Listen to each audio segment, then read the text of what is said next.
8 ذوالحجہ یوم ترویہ کو آپ جس ہوٹل میں ٹھہرے ہیں وہاں سے آپ احرام باندھیے. ظہر سے پہلے اپنے مینا جانا ہے.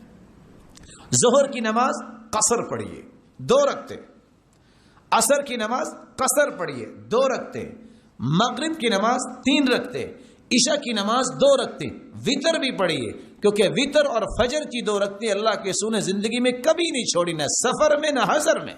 صبح کی نماز پڑھیے، سنتیں پڑھیے، پھر نماز پڑھیے، اور سورج نکلنے کے بعد آپ جائیں گے میدان عرفات کی طرف. میدان عرفات میں جو مسجد ہے اس کا پہلا حصہ وادی عرانہ میں ہے، دوسرا حصہ وادی عرفات میں ہے. لائٹیں لگی ہوئی ہیں مسجد میں، اگر کسی نے چیک کیا ہو. آپ صلی اللہ علیہ وسلم نے خطبہ وادی عرانہ میں دیا، عرفات میں نہیں. چونکہ جگہ تھوڑی ہے میں آپ کو اس لیے تھوڑی سی نشاندہی کر رہا ہوں کہ اگر ہمت ہو تو یہ کر لینا چاہیے. وادی عرانہ میں خطبہ دیا، 1 اذان 2 تکبیروں کے ساتھ ظہر کے وقت تھی، قصر نماز 2 ظہر کی اور 2 عصر کی پڑھ کے فارغ ہو گئے. اس کے بعد وادی عرانہ سے پیچھے چلے جائیں عرفات میں، لائٹیں وہاں بھی سبز لگی ہوئی ہیں. شام تک نوافل پڑھے، ذکر کرے، دعا کرے، لیکن رخ قبلہ رخ ہو، وہاں جبل رحمت کی طرف رخ نہ ہو. نہ اللہ کے رسول جبل رحمت پہ گئے ہیں، نہ یہ جانا سنت ہے، نہ اس کی طرف منہ کرنا سنت ہے. آپ کرو قبلہ رخ ہو، جو چاہیں عبادت کرے، دعا کرے، جب تک کہ مغرب کا ٹائم نہیں ہو جاتا.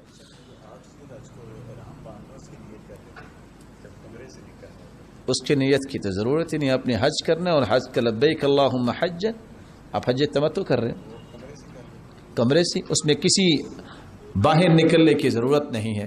بہت اچھی بات کی ہمارے بھائی نے کہ آپ نے 8 ذوالحجہ کو نکلنا ہے تو آپ نے نیت کیا کرنی ہے، وہ ایک لفظ رہ گیا.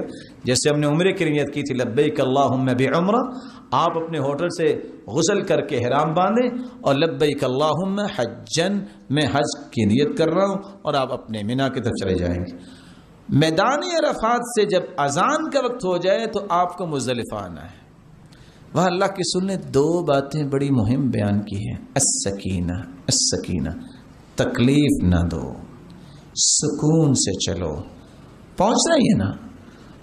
وہاں پہنچ کر مغرب اور عشاء کی دونوں نمازیں اکٹھی پڑھے، 1 اذان 2 تکبیروں کے ساتھ.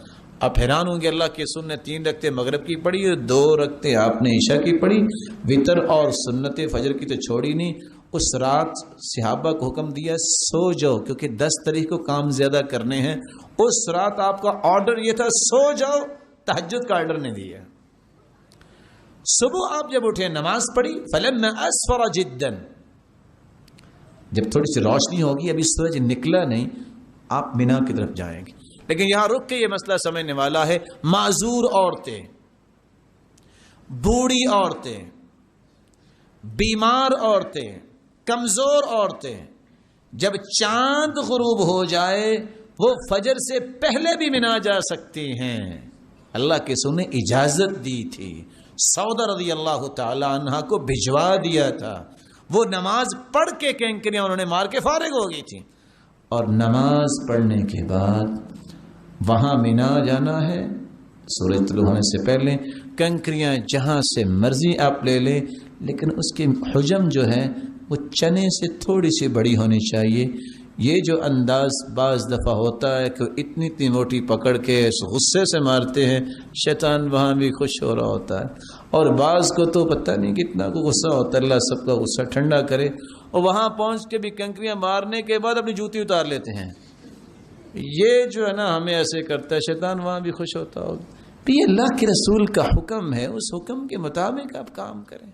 تو پہلے دن جس کو بڑا شیطان کہتے ہیں، الجمرۃ العقبہ الکبریٰ، اس کو 7 کنکریاں بسم اللہ اللہ اکبر کہہ کے مارنی چاہیے.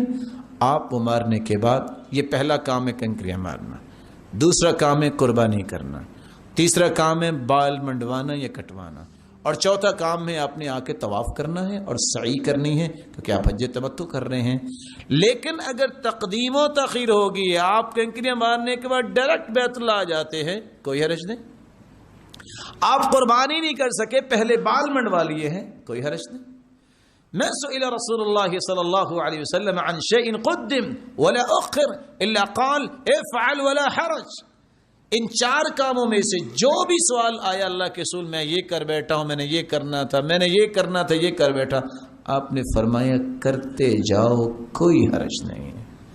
آپ قربانی کیجئے، آپ بال منڈوائیے، بیت اللہ کا طواف کیجئے، سعی کیجئے اور واپس مینا میں آ جائیے.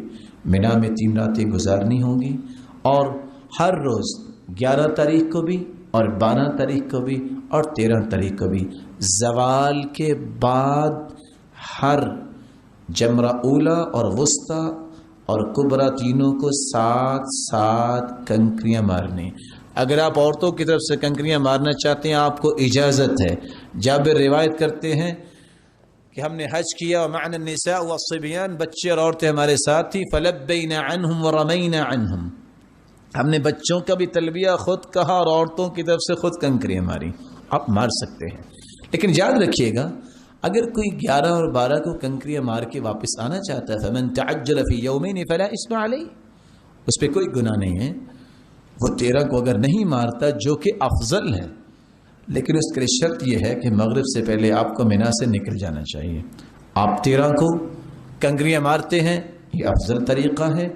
آپ جائیں اور مکہ سے اگر مدینہ جانا چاہتے ہیں بہت اچھا ہے، مسجد نبوی میں نماز پڑھے، مسجد قباء میں نماز پڑھے، لیکن حج آپ کا یہاں مکمل ہو چکا ہے. مدینے کا سفر حج کا حصہ نہیں.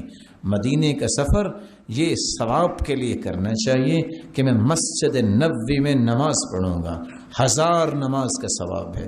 مسجد قباء میں جا کے نماز پڑھوں گا، عمرے کا ثواب ہوگا، لیکن اس کا حج کے ساتھ کوئی تعلق نہیں.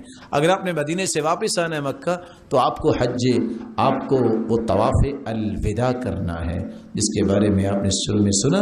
ہاں عورتوں کے لیے اجازت ہے، جو حائضہ عورت ہے وہ بغیر طواف کی جا سکتی ہیں، لیکن اگر آپ نے مدینے سے ہی اپنے وطن واپس جانا ہے تو یہاں سے طواف الوداع کر کے نکلیے.